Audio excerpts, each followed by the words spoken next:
नमस्कार, जय साईं राम। लीजिए, आपके समक्ष हाजिर हूँ बाबा जी के साथ एक नया चमत्कार लेकर।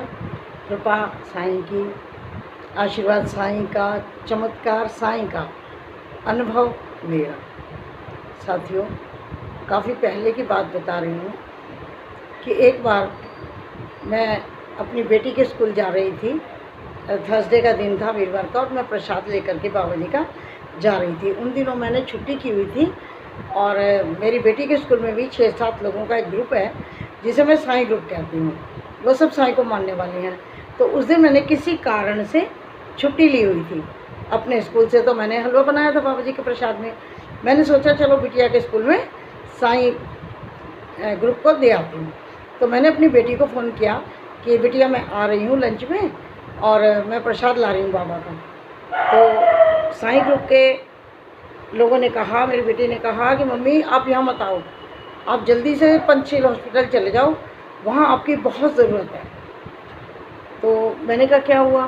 बोले कि वहाँ पर मेरी क्लास का 7th क्लास का बच्चा एडमिट है और उसके पापा भी नहीं हैं, और उनकी मम्मी का रोते रोते फ़ोन आया है कि उनकी बच्चे की बहुत हालत ख़राब है और डॉक्टर्स ने उसको जवाब दे दिया है, मम्मी जल्दी से वहाँ चले जाओ, बाबा की उदी ले जाओ, कुछ भी करो लेकिन वहाँ चले जाओ।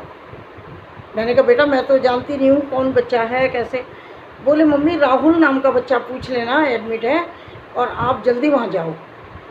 तो मैंने एक छोटी सी इतनी बड़ी बाबा जी की मूर्ति ली और कष्ट निवारण की बुक ले ली। आप कष्ट निवारण मंत्र आप जानते हो, वो मैंने ले ली और मैंने उस हॉस्पिटल में जाके पता किया कि राहुल नाम का बच्चा किस रूम में है।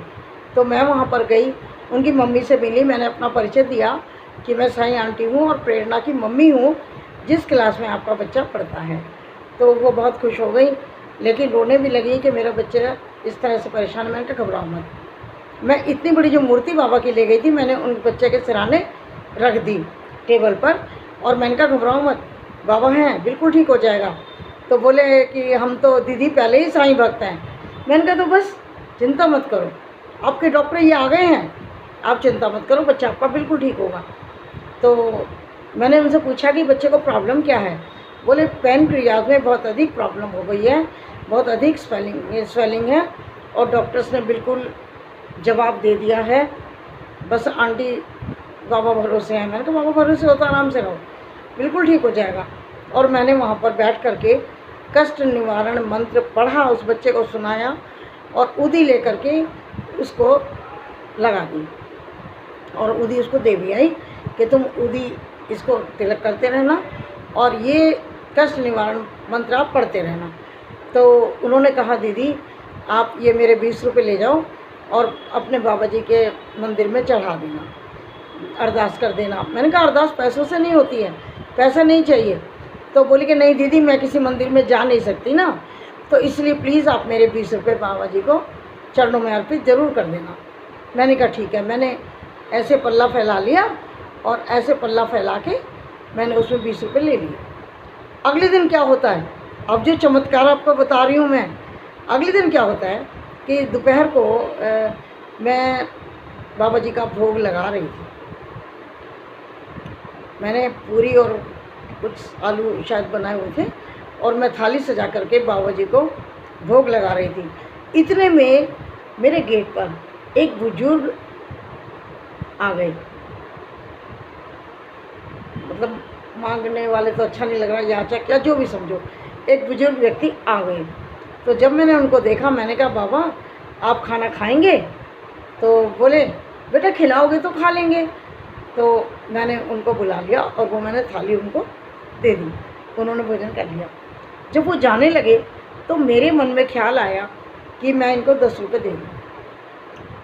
और सच पूछिए तो जो 20 रुपये उन्होंने मुझे कल दिए थे वो मुझे उतने याद नहीं थे, लेकिन मैं उनको 10 रुपये देना चाहती थी। तो जैसे मैंने उन्हें 10 रुपये दिए तो वो 10 नहीं थे 20 थे और एक 10 का नोट ज़मीन पर गिर गया बाबा जी के हाथ से। यानी बाबा जी मुझे बताना चाह रहे थे कि 10 नहीं है, ये 20 ही है। तो मैंने एकदम उसको उठाया तो मेरे मन में आया कि अरे मैं तो 10 रुपये दे रही थी, 20 कैसे हो गए। फिर बाद में एकदम बाबा जी ने मुझे मतलब जता भी दिया, मुझे बता भी दिया कि जो 20 रुपये शुभा ने दिए थे मुझे, रोहित की मम्मी ने दिए थे, वो वही 20 रुपये बाबा जी ने किसी भी रूप में आ कर के स्वीकार कर लिए और भोजन भी स्वीकार कर लिया। तो मुझे समझ आ गया कि ये स्वीकार हो गए और वो बच्चा ज़रूर ठीक होगा। और थोड़े दिनों के बाद वो बच्चा बिल्कुल ठीक हो गया। और फिर जो उसकी मम्मी थी वो हमारे मंदिर में उस बच्चे को ले कर के धन्यवाद भी करने आई बाबा जी का। और बहुत अच्छा लगा कि चमत्कार ये देखिए कि उस दिन मैंने छुट्टी ली है, मुझे अचानक मेरी बेटी ने वहाँ भेजा, मैं बाबा जी वहाँ पहुँचा कर आई, उदी भी, कष्ट निवारण भी, और जो उन्होंने 20 रुपये दिए वो भी कबूल हो गए, बाबा जी ने वो स्वीकार कर लिए। तो ऐसे ऐसे चमत्कार होते हैं जीवन में और बाबा जी सबको बताते भी रहते हैं, दिखाते हैं साथ में। तो ये चमत्कार मैंने आपको बताया किस तरह से इन्होंने उस रोहित नाम के बच्चे को ठीक किया और उसकी माँ को कितनी संतुष्टि दी, कितनी शांति दी, जिसको डॉक्टर जवाब दे चुके थे। डॉक्टर जहाँ फेल हो जाते हैं ना, और हम हर तरह से बिल्कुल फेल होते हैं, वहाँ बाबा की कृपा शुरू होती है और हमें आशीर्वाद रूप में दे करके हमारी खुशी। बस देखिए ऐसे ऐसे चमत्कार मेरे बाबा कर जाते हैं।